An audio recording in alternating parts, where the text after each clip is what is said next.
All right. Looks like someone's been doing their homework. Uh-huh, yeah. Yeah. These notes you sent over on periodontal surgery techniques, pretty intense stuff. Definitely a deep dive. We're talking like everything from basic gingival curettage to, well, honestly, a whole bunch of flap surgeries I've never even heard of. So get ready, folks, because we're going to break it all down today. It's definitely a fascinating area of dentistry, and you're not wrong, the terminology can be pretty overwhelming. I mean, even for dentists sometimes, so. Right. That's why we're here. Got to decode all this jargon, make it understandable. So maybe the best place to start is, like, what is a periodontal pocket?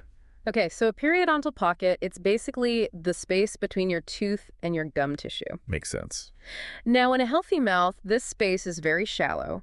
But when you have gum disease, that pocket starts to deepen as the gums pull away from the tooth and they get inflamed. And that's where all these procedures we're talking about come into play. Right. So, like, the deeper the pocket, the worse the problem. Pretty much. It's a good indicator of the severity of the gum disease. Gotcha. So these surgeries are all about, like, fixing those pockets and getting the gums back to normal. Exactly. It's about restoring gum health and preventing further damage. Okay. So then let's get into some of these techniques. You mentioned gingival curettage in your notes. Right. Gingival curettage, it's a procedure that focuses on removing the inflamed soft tissue from inside that periodontal pocket. Oh, so it's kind of like a super deep cleaning, but specifically for those hidden areas within the gums. Yeah, you could think of it that way. It used to be much more common, but nowadays it's usually only used in specific cases when a more conservative approach is needed. Interesting. So when a dentist needs to do more than just clean out the pocket, like actually reshape the gum tissue, what then?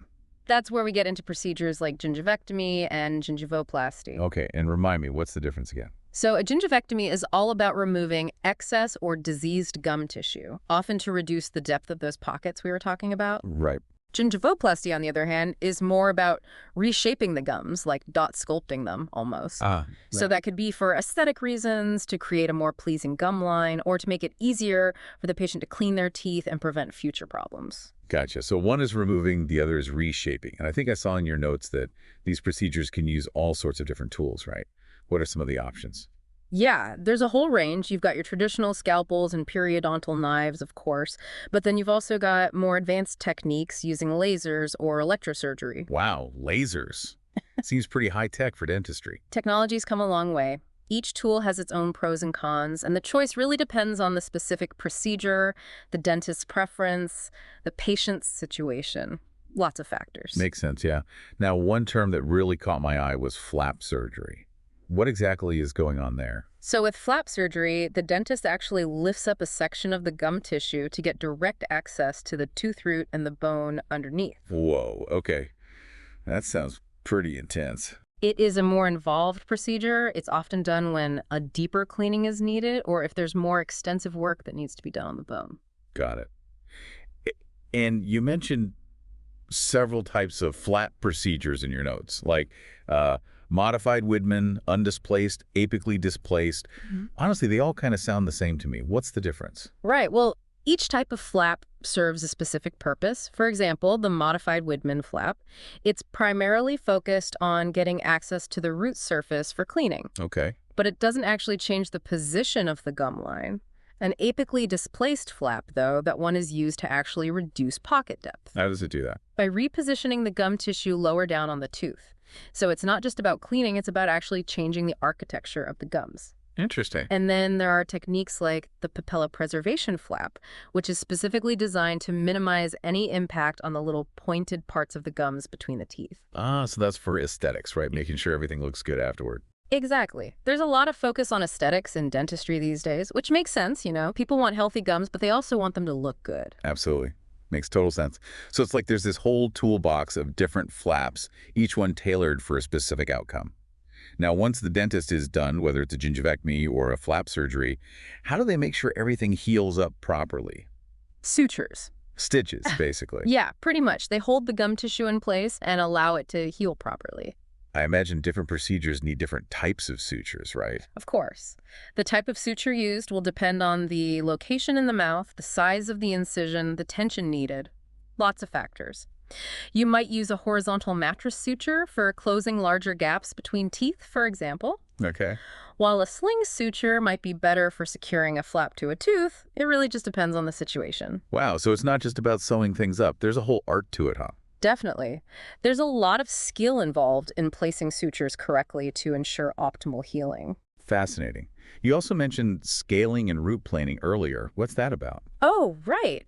Scaling and root planing, it's essentially a deep cleaning procedure that removes plaque and tartar from below the gum line. It also smoothed out the surfaces of the tooth roots. So like a really, really deep cleaning. Yeah, and it creates a clean, healthy environment for the gums to reattach to the teeth. I see. It's often done in conjunction with other periodontal procedures, like flap surgery. So like a 1-2 punch. Exactly. You clean everything out thoroughly and then create the best possible conditions for healing. This has been so informative. I feel like I've learned a whole new language today. Uh-huh. It's a lot to take in. Before we wrap up, any final thoughts for our listeners who are diving deep into this world of periodontal surgery? Just to remember that these procedures, while they might sound a bit scary, are incredibly effective at restoring gum health and saving teeth. And with all the advances in technology and techniques, they're much more comfortable and predictable than they used to be. That's reassuring to hear. And honestly, I think just understanding the terminology like we've done today makes the whole thing a lot less daunting. So next time you hear apically displaced flap or gingival curettage, you'll know exactly what's going on. Exactly. Knowledge is power, right? Absolutely. All right, folks, that's all the time we have for today's deep dive. But hey, if this sparked your interest, keep exploring. There's a whole world of dental knowledge out there just waiting to be discovered. Absolutely. And don't be afraid to ask your dentist questions. They're there to help you understand what's going on in your mouth and make informed decisions about your oral health. Couldn't agree more. All right, until next time, happy flossing. Haha, yes. Happy flossing, everyone. Yeah.